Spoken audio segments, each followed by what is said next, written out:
So hi everyone and welcome to another video from Push the Point. Today I am joined by Klimczak, who is a performance coach for sports and esports and has very kindly agreed to join us for a bit of an interview today. Ula, tell us a bit more about yourself before we do any more.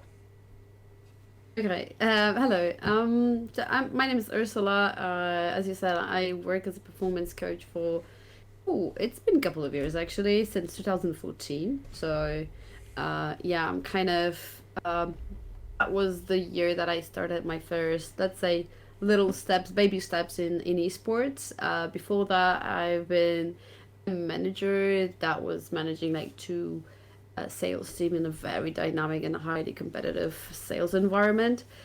But like my passion for gaming and my passion for competitiveness from the past, I used to be like semi-pro volleyball player. Ah. So that was something that I was constantly missing. And as a sister of an IT guy, I've been always close to gaming and to games and to competing. So like, it was a little bit of my nature. So what happened is that I started following League of Legends competitions. And as at work, I was doing a lot of stuff connected with building a healthy team that is able to provide the sales results, like the top of the top sales results, with like, creating trust, building a specific team. I kind of went a lot into like business psychology to be able to like manage those sales team on a high level. But then I saw like one of our Polish teams competing, and I was just like, hey guys, you're losing at 0-6. Maybe it's time to look into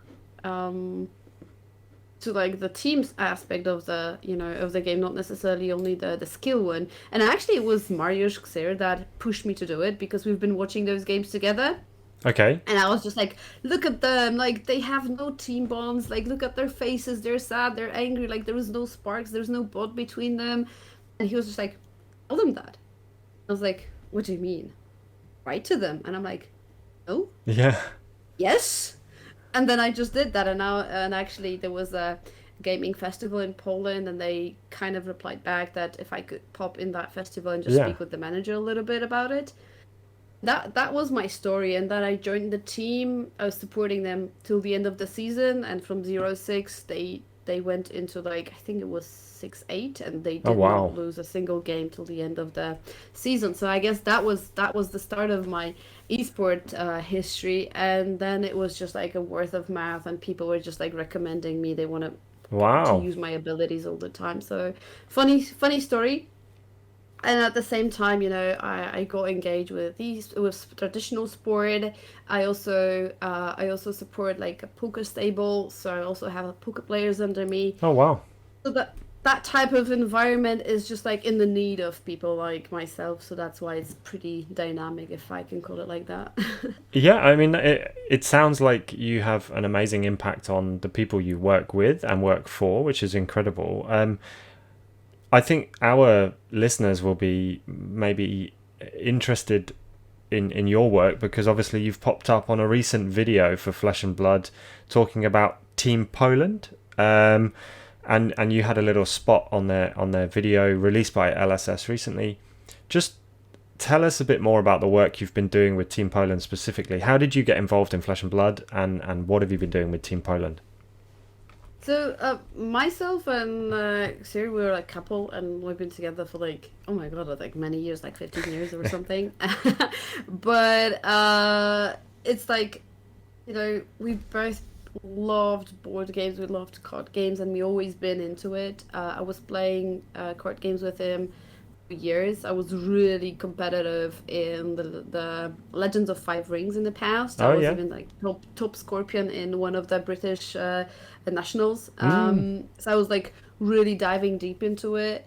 Then, as we know, Legends of Five Rings got destroyed, totally destroyed. So I was like not able to play anything. Yeah, it was bad. Like I really enjoyed that game, and it was like my kind of story. It was like those type of things I really enjoyed, especially like the lore behind the Scorpion clan and everything. So that was the thing. Yeah, and I missed type of game for a really long time.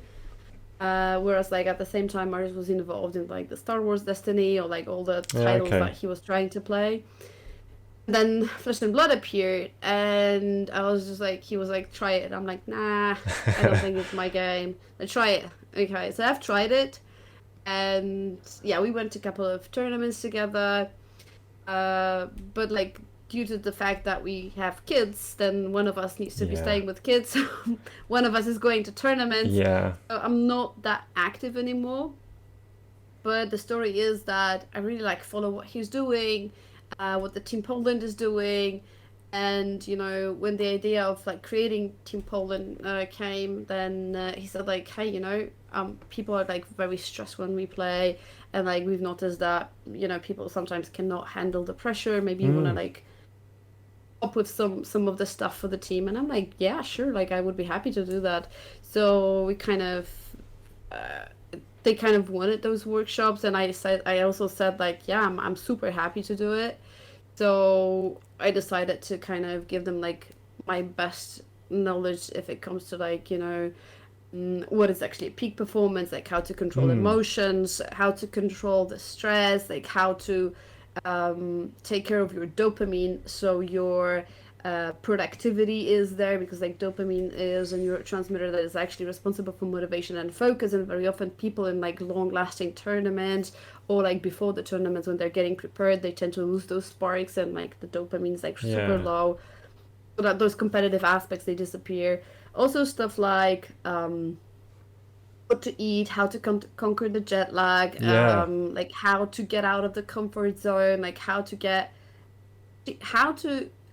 be in the process, not really focused on the outcome. Like I guess that was my biggest message through those workshops. So I was trying to like give them all the knowledge that, or maybe like just the key basics that will allow them to be more productive in the game itself, especially knowing that lots of the Team Poland members, they're like they used to be like Magic the Gathering players, Yeah. so they know what is a competitive world and they know Okay. what they've been struggling with. So some of the questions I was getting was actually about that. So So they had yeah, that. so I think They had an mhm, insight themselves into what they'd struggled with previously, maybe.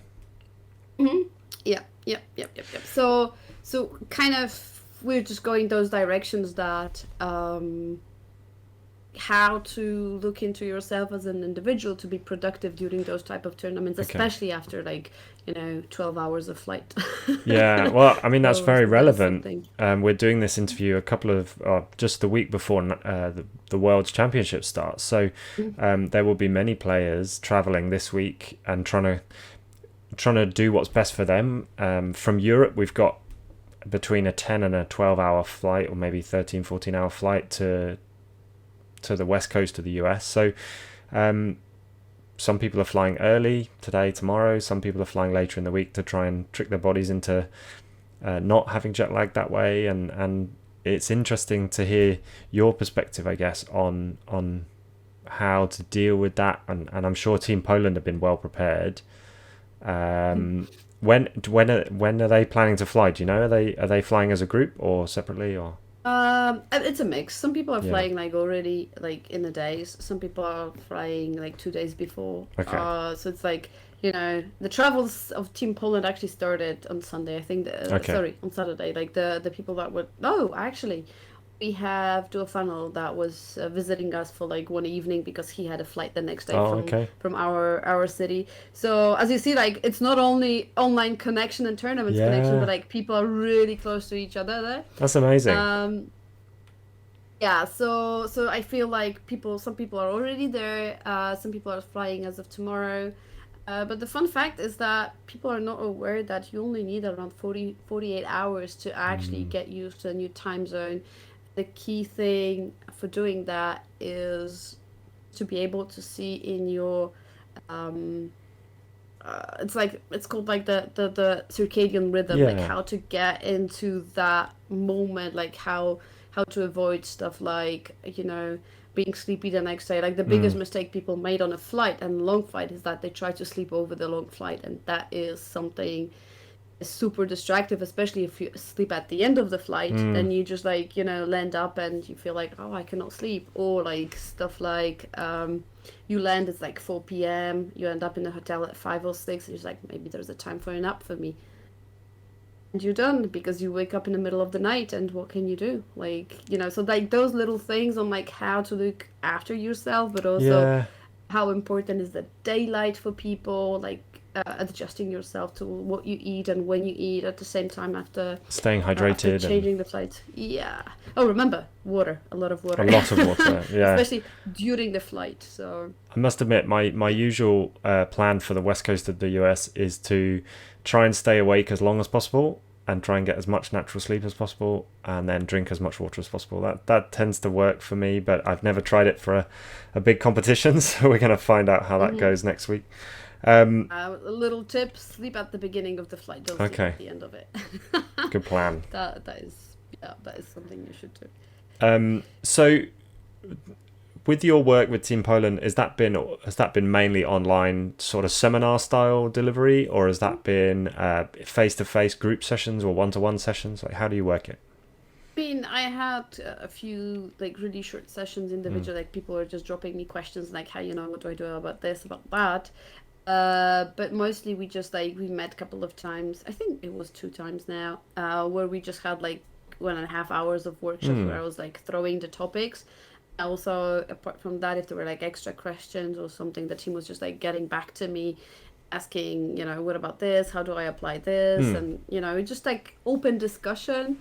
I wish we could not meet in person because it's like so much better to be that bond, and I feel like the team would click even better when they will be like meeting together. But what I can tell you is that group is already super productive. Like I was really surprised like how quickly they just like throw one topic, people are replying, getting crazy. Okay. It's like so engaged. Like seeing that type of group working together, it's just I wish there could be like Polish representation in football or something. I mean, Yeah. it's obviously doing something because we've said on our podcast before, Team Poland are a force to be reckoned with, and they are an incredibly tough group of players, and they place well at big tournaments and international events. So you're obviously doing something right. You had two players in the top 4 at the last Pro Tour, and one in the final, which was fantastic. I think they're very well represented at World Championships as well. 20 plus players coming across. I think so, yeah. And fun fact is that every evening I'm like watching Mariusz doing something. So first they're just like, building the decks together, testing them together. Yeah. And it's like, it's good to see that they're not competing internally in a country, but just like building that community of open, like being open, being productive, supporting each other, and just like somebody's building a deck, destroying the decks, like, guys, what would you change, how would you do it, like what would you do if you were me in this situation? Yeah. It's like this is so productive. Like it's the first time I see community like that working together so much. Like if I was looking in the past at other titles we've been playing, like even Legends of Five Rings, like people were like competing. Like I will not tell you my deck list Like until the end cutthroat. of the Yeah. turn. Yeah, like that was weird. And in here, I think it's the power of like, it's the power of the team. Like Yeah. like even if they play with each other, like, hey, change that card. Like it's not productive for you. You're not using it. So yeah, that is good. That is good. That is good. And I think it's a It's great definitely. it's a great showing as well, because obviously a lot of these are individual prizes. This isn't a team event, but at the same time, there's a feeling that you want your nation to do well at the World Championships, and if you can help within that team, it's a fantastic feeling to know that someone from your country has won the World Championships. So I can see where they're coming from, and I'm looking forward to seeing how it goes. I mean, from my perspective, there's one more thing. It's all about like, sorry, I will be like, trying to direct everything into my work, but it's all about dopamine as well, because when you enjoy what you do, the dopamine is generated in your body, and then your motivation and your focus is going up. What if you play with people and you hang out with people and you like speak with each other? That social contact is one of the sources of natural dopamine. So what Okay. happens is that they kind of keep on enjoying it. The motivation to do better, to grow better is there. It's like a natural snowball, but like it's the positive snowball that is just like everyone is motivating everyone, and It's a it's real just doing positive the feedback job. loop. Yeah. Yeah, exactly. Yeah, So it's good.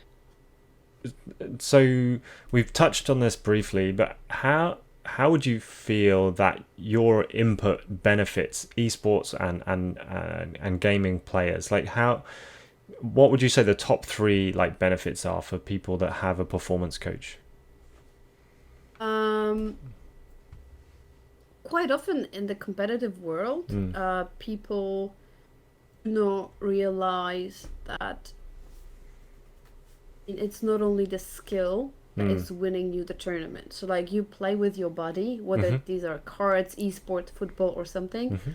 but you win with your head, with what you have under, like in your brain. Mhm. So quite often in a competitive world, uh, when there are tournaments that are important, when it really matters for someone, we as people have the tendency to time travel. And we time travel either to the future or to Mm. the past. Okay. We tend to really skip the in the now process. How does it look?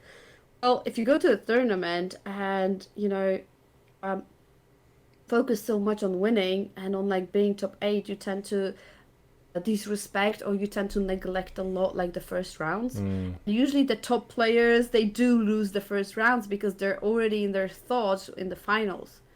And sometimes it's just like, oh, whatever, at the start, like it doesn't matter how do I do. I just want to win. Sometimes that disrespecting and not being in and out is Mm.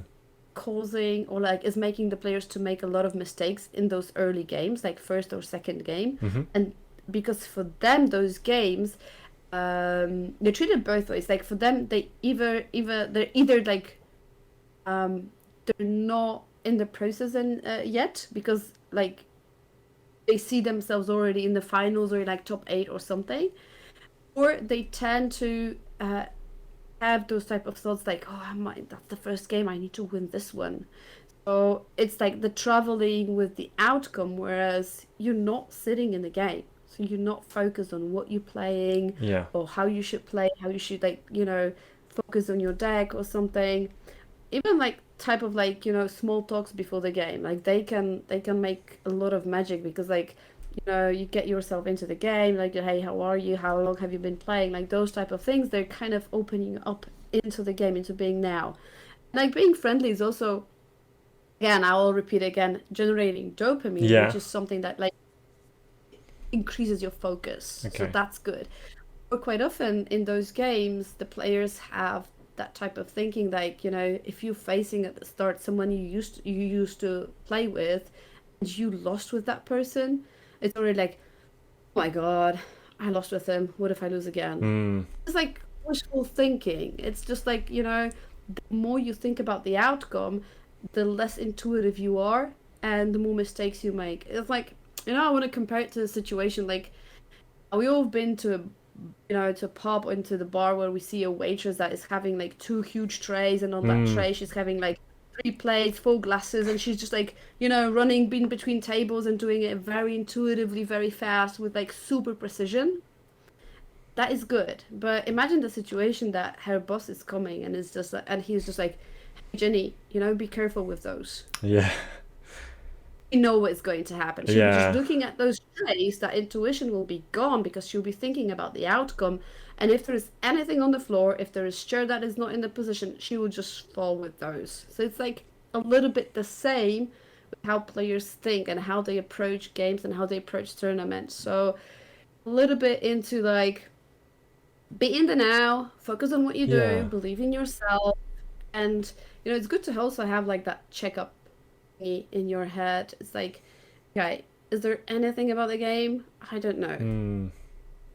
Is there anything I have not tested? Am I ready?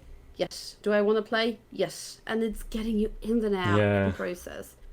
But it's how you grow your self talk, how you grow your emotions into the game. So the more hype you are, the more hungry for the game you are, the Yeah. better. Okay, so what I'm getting from that then is, rather than being outcome focused and rather than thinking about winning the game or winning the tournament, actually focusing on the process of playing the game and enjoying the process of playing the game will hopefully set you up for a better performance. Yeah, exactly, exactly. And the same a little bit is like, imagine a football team that is going to a football pitch, and then Mm. the coach is telling them like, "Hey, gents, 3-0 today," and they're like, "Yeah, yeah, let's go 3-0. Mm. We're winning it. We're winning it." And then in the, I don't know, fifth minute, they lose a goal. Mm. That For turns it up them, on its head, right? That's gone. Everything's it doesn't matter that they can win yeah. 3-1. In their head, the goal was 3-0. They failed. Yeah. They already give up, and this is what players tend to do themselves. Like, especially if they go into tournaments and they think like, Yeah. oh, I need to be 5-0 to get to, like, to the next stage or something. No, you don't need to. You should not be there. I mean, with the setting your expectations. That's a really interesting point, and I think it's easy to get carried away from, again, in the team setting that we've just talked about, and with groups of friends, it's easy to hype each other up and get too involved in thinking, oh yeah, we're going to get to top 8, or the team's going to do this well, and actually when you sit down against your first opponent, your thoughts should be on, actually, what am I doing right now? And being mindful of the moment that you're in, rather than wishing away the next 12 hours, 2 days, like however long the event's going to be. I'm going to try Don't and be like that waitress. Don't yeah, be like that waitress. don't think about it too much. The intuition is important though. I think obviously people are practicing right now for Worlds, and there will be an element. You can't be mentally involved in every decision that you make along the way, otherwise you'd be exhausted after a couple of games. Like, a lot of it has to come from muscle memory and intuition, like you say. Yeah, there is actually a big theory into it because also, what's the difference between intuition and thinking?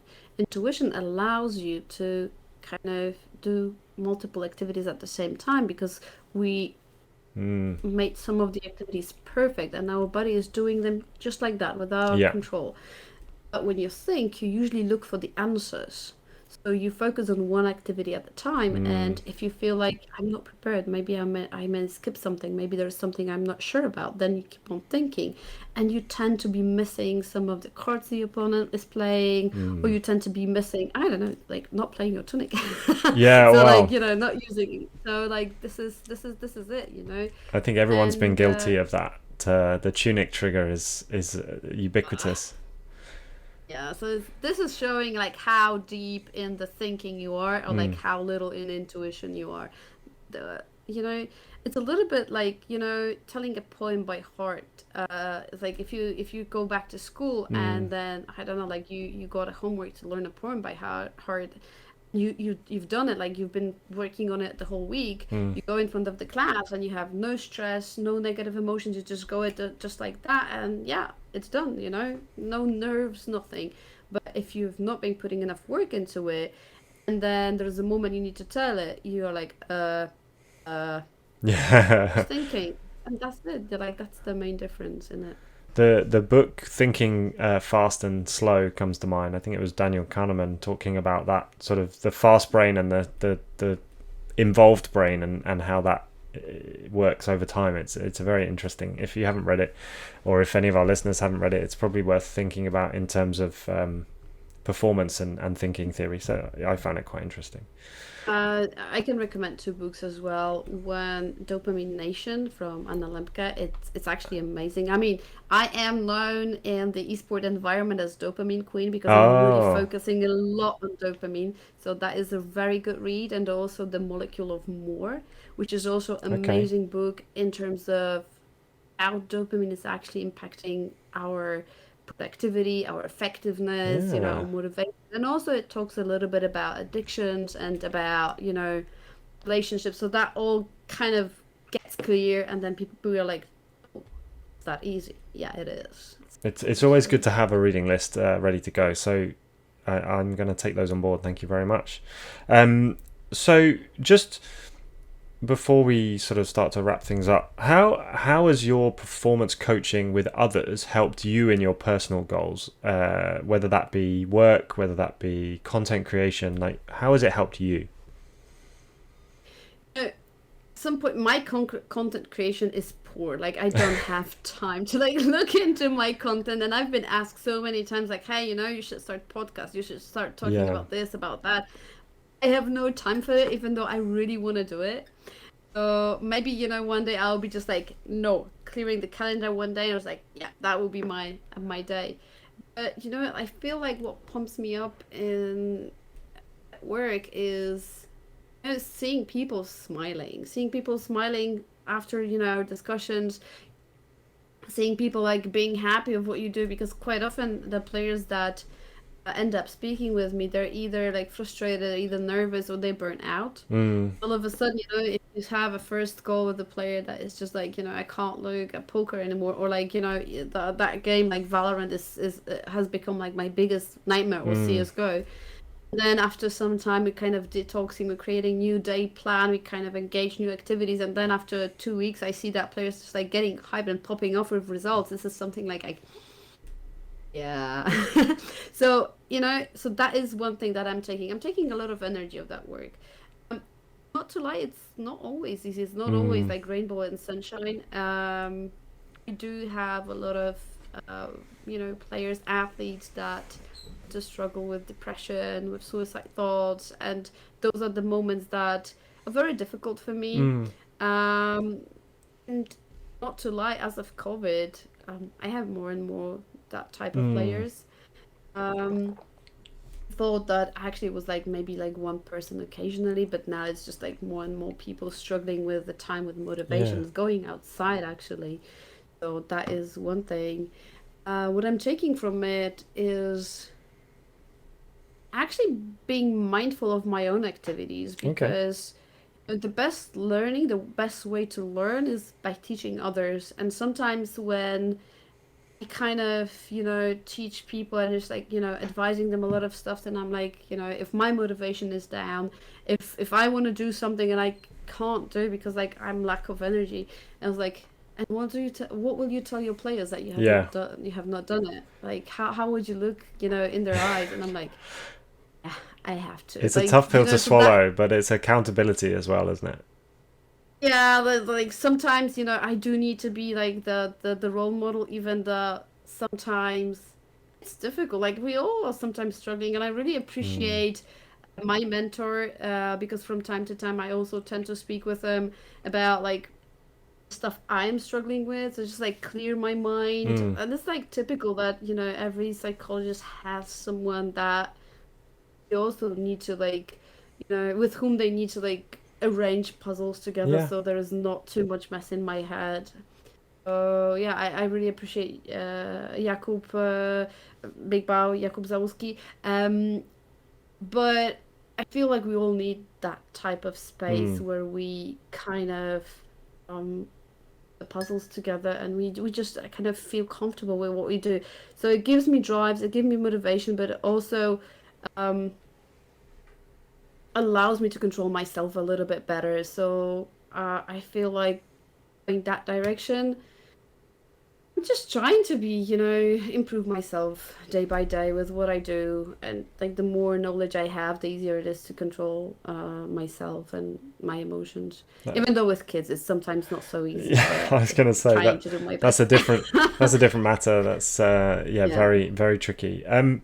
I thank you for that. I mean, it's really interesting to hear that perspective and how it improves you as a person. But you mentioned something I think that is very important. And would you have any advice for players who, or anyone listening to this who might be struggling or might be feeling low mood? Like how would you advise them go about dealing with that? Obviously not Usually not that from a look. medical perspective, but I mean, if it's not really like bad, if it's not really, let's say going into those medical states mm, and so on, it's good to look into the activities we used to be doing. We as people tend to have those tendencies that get stick into one activity and we want to do it more, more, more, Yeah. more, more, and we just focus on that one activity. Is that just like a little bit like imagine you have your favorite pizza and you eat it like once for a week, once for 2 weeks, and then all of a sudden you start eating it every single day. You would be fed up with it and like you would lose some purpose. You would lose Mm. like, oh my God, what do I do now? And then in life it's the same. Like if we have activities that we focus on only and we don't have those extra activities, especially sport related, it doesn't have to be like, sweating in the gym and just like getting crazy, but just like even going for a walk or like, hanging out with your dog or like just doing something outside. Yeah. um, we tend to fall into those low moods, especially now in the autumn time. Mm. We tend to avoid going outside because of the rain, because of the wind, because of Yeah. whatever. Our body needs that daylight, and our body needs us to do something. The less we do to ourselves, Yeah. the more we are not happy. And we keep those things at the back of our head that, oh, I'm not having a healthy lifestyle, I'm not eating healthy, I'm not going outside. And we tend to think about it. And then Mm. it's lowering our confidence. And if we are not confident outside of game, outside of Yeah. playing, flesh and blood, we are not confident while doing it at the same time. So it all translates into like what kind of people we are. So if we are kind to ourselves and we take care of Mm. ourselves, translates into like what kind of people we are when we compete. So I guess like let's remember about that diversity of activities that are giving us those vibes, that that motivation. And one of the big thing is also the social aspect of Yeah. people. COVID took a lot of social relationships from us. So we kind of got used Mm. to social media, we got used to typing to people, Yeah. instead of just going for a beer, we tend to jump into TeamSpeak or Discord and we just speak Yeah. with each other. If you can go outside, I think we need that. We are like, as human, we love hanging out with people, and the more we limit that, the less again dopamine we create, and then the motivation and the focus and everything is falling apart. So yeah, So take care of ourselves. so anyone that's coming to Worlds, if you see Hamish and I wandering around, don't be afraid to grab us and take us for a beer. It's very much encouraged. But Take a shot for me too. yeah. Yeah, I think that's a really important thing to say, and seasonal affective disorder is a real thing, and actually staying inside and not getting your vitamin D over the winter can be a real struggle. So yeah, do try and get outside, try and look after yourself, get in the gym, do whatever you need to do to stay active, but enjoy that. It will have positive effects on how you play the game. And then finally, Ula, would you have any advice for players or teams that are looking to get a coach on board? Like any top tips to how to find people that might be in the right sphere for this? We mean like flesh and blood coach, or Uh, even like in yeah. general? So anything from like yourself, like a general sports / esports performance coach, to someone maybe more specific. You know what? Like, so I'll be really harsh right now. Like every time I hear a coach saying to the team or to the player, Mm. "Let's work on your weaknesses," this is the coach that I would tell fire him right away. Like Mm. this is not a type of coach you're looking for. We as people, we have our strengths and weaknesses. Mm-hmm. And if someone is bad at math, and is just like not enjoying math, it will never be his strength. At the other Mm. side, if something is really good at history or any other subject or like project management, that will be their thing. That will be something that they want to get more information. They want to the project they will be doing. They'll be like more rich into, like it will be fun for them. It will be productive. Mm.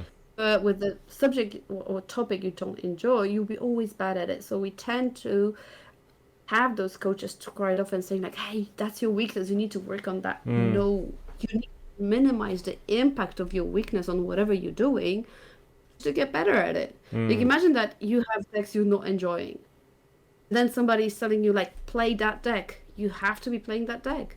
You will not be productive at any Yeah. point with it. So the same is with here. Like I also have it like when playing even video games.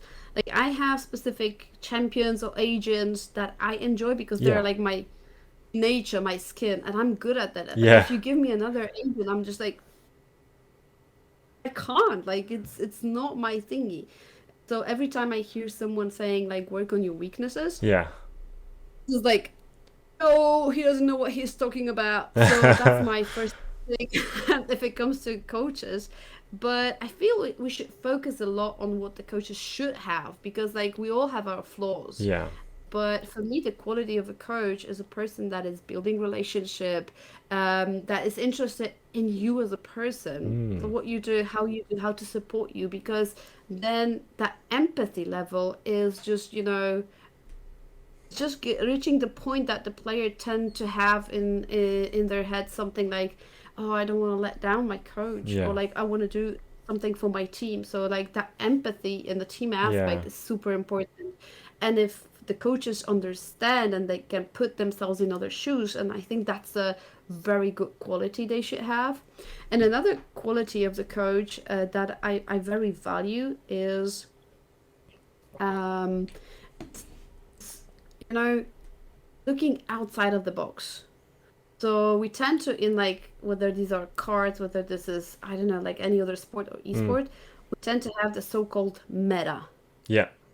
And meta is something that is not published by any game producer, or people create meta. They do. And if you have coaches that stick to the meta and they're not creative at any point, it'll be very predictable. The positive thing that in some coaches I see is, okay, this is the meta, but what can we do with it?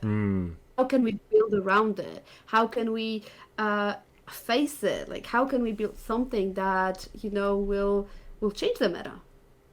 So I feel like that quality in coaches, like that being able to look outside of the box, or Yeah. outside of what people are doing, this is another great quality that we should be looking into coaches. That is something, that creativity, like being able to create something from the very very beginning, not just copy pasting stuff that others are doing. I feel like empathy and creativeness, these are the two traits that are very important in finding that coach that will be able to develop us, I guess. Like, that's the thing we're looking for. A real fresh perspective. Amazing. Ula, it's been amazing to have you and to just pick your brains on all of these topics around performance coaching. Just if you would humor me, just leave us with your top 3 tips for players at their next big competition. Like, what would you advise? Top 3 things to just focus on in the build up to that competition. Sleep well. Don't eat heavy. And don't play too much before the competition. Allow yourself to be hungry. I feel like, these are the 3 tips that are super important, because we tend to spend nights to prepare. We tend to think a lot about what we're going to do, what we should do, where we want to go with it. And that sleep is very much, is not looked into. It's like skipped, especially before competition, when our brain is on a high productivity. You tend to get tired after 3 or 4 games, and you're just like losing the focus, and it's because of lack of sleep. So that's the first thing.